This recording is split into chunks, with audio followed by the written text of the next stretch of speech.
let's make a fist knife. So a fist knife is a style of knife, obviously held in the hand. You kind of make a fist when you employ it. Now this is about a 7,000-year-old knife, really dating back to that Neolithic era, slowly transitioning into that Copper and Bronze Age. Now one of the really interesting things about this knife is that it's greatly associated with the cultures that existed throughout Switzerland, Italy, France, Germany, Slovenia, that lived along lakes and had their houses up on stilts.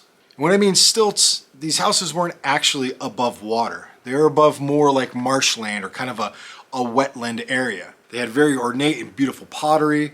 They were phenomenal weavers, and they were still using stone tools in a variety of ways. Now, despite copper and that transition in bronze taking play, they still employed a basic functioning tool set that was of stone. Now, the one stone blade that is kind of associated with these cultures that lived on stilt houses is the fist knife.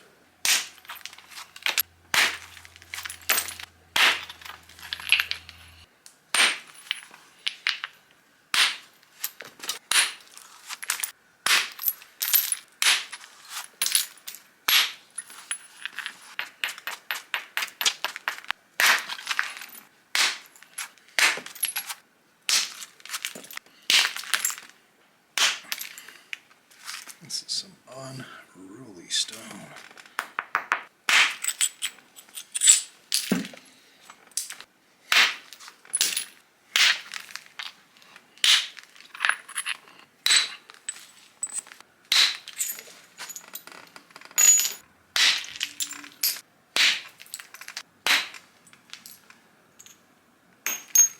Good platforms, good abrasion, nice firm strike, and it will start to really thin itself out.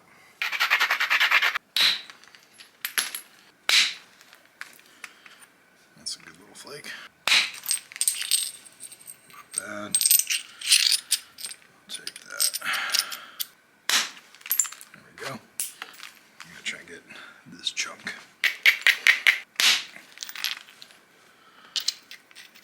Bad.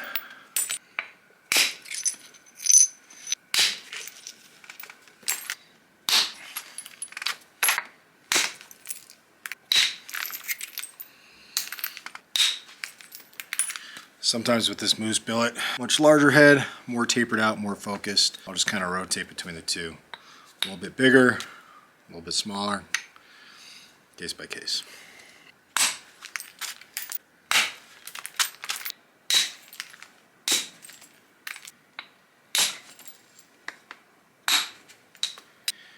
One fist knife. Coming up.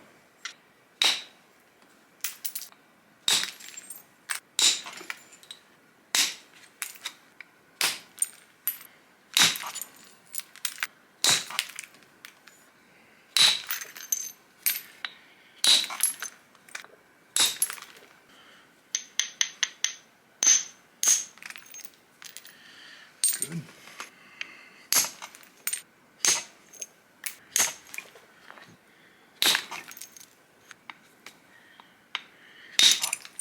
There we go. All right. That's where we're sitting at. I'll probably do a little bit of flaking on here, maybe pop a couple more. I'll flake that cortex off and we'll get to the next phase.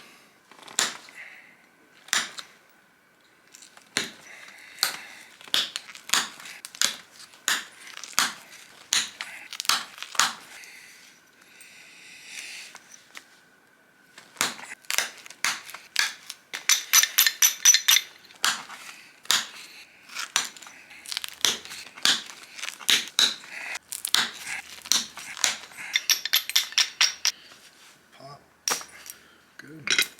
Right there. Thank you. Thank you.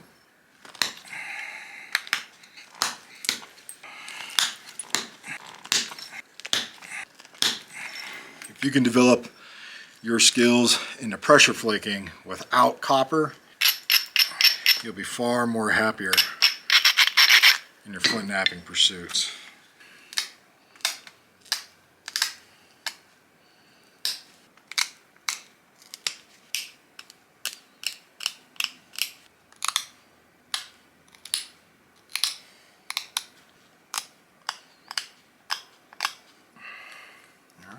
That's the blade. Came out good. I'm gonna haft it right along the top.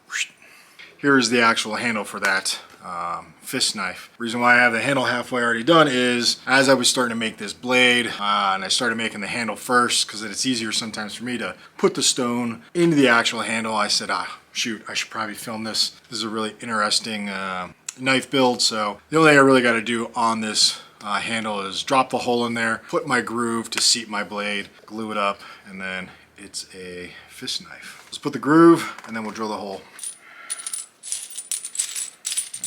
Little tools. Let's use that guy.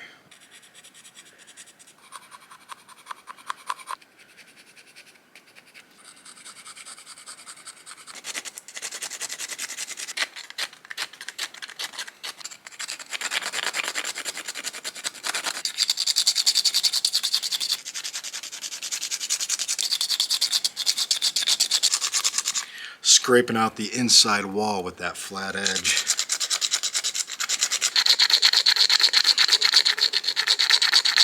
This is for my lateral sides to create my width. This is to create my depth into the actual handle.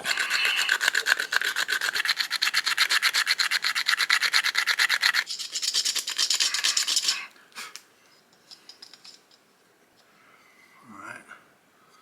That's fitting in there nicely. Gluing it up is probably going to be the easiest one. What I'm going to do is fill my groove full of pine pitch glue, drop the blade in there, let it dry, and then I'm going to put that hole in there. Should be good to go.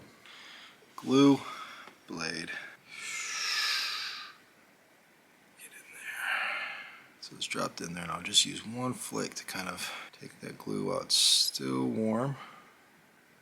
This will dry pretty quick. More onto this side. I'm just going to kind of pat it in place, kind of work it down the edge. If I have to, I can pull out a source of heat, heat it back up, and just get it exactly where I want it. Come on. Just like that. 20 to dry, and we'll put that hole in there.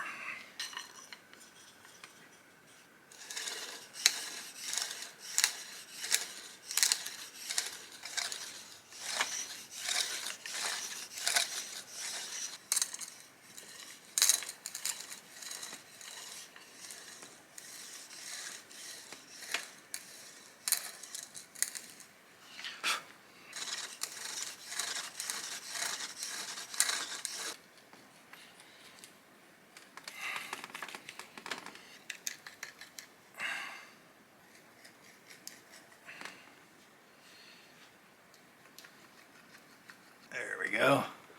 Made it through. Let's put a lanyard on there. Let's treat it with a little wax and fat kind of collective. Give the wood a little bit of protection. Put some on that leather as well. Do this with all the blades that I make. Just gives it a little bit more life. Straight animal fat will get the job done. I like the fat and the wax. I think that is a very ergonomic tool to use. I mean, cutting lake reeds, cutting grass, cutting open fish. I mean, you could really cut open anything. This reminds me very much like an ulu. But that's a fist knife. I hope you enjoyed. See you in the bush.